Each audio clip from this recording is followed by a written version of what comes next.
Hello everyone, welcome to my channel. ఇంతకీ ఈ place చూస్తుంటే చాలా పీస్ఫుల్గా అయితే కనిపిస్తుంది కదా గాయస్. ఇది ఎక్కడో కాదు, మన అచ్యుతాపురానికి దగ్గరలో ఉన్న నారుభోగాపురం పంచదార్ల అంటారు. ఇక్కడ ఒక ప్రత్యేకత ఫ్రెండ్స్, చూసారా వాటర్ అయితే ఎలా వస్తుందో. ఇది ట్యాప్ నుంచి కాదు, ఎక్కడ నుంచి వస్తుందో కూడా గ్రామంలో ఉన్న ప్రజలకి కాదు కదా, ఎవరికి కూడా తెలియదు.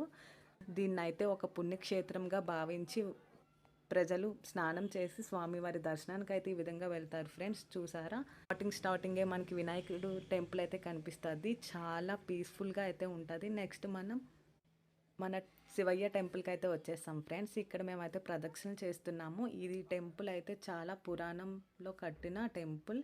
ఇప్పుడు కట్టిన టెంపుల్ అయితే కాదు, పూర్వం సేమ్ టెంపుల్స్ విధంగా ఉండేవి. చూసారా, స్వామివారికి అయితే అభిషేకం చేస్తున్నారు. దండం పెట్టుకోండి ఫ్రెండ్స్. ఇక్కడ స్వామివారిని చూడగలనే మనసు చాలా ప్రశాంతంగా అనిపించింది. ఇక్కడ అమ్మవారు కూడా ఉన్నారు. ఫుల్ వీడియో అయితే నేను అప్లోడ్ చేస్తా, చూసి ఎంజాయ్ చేయండి. Bye bye.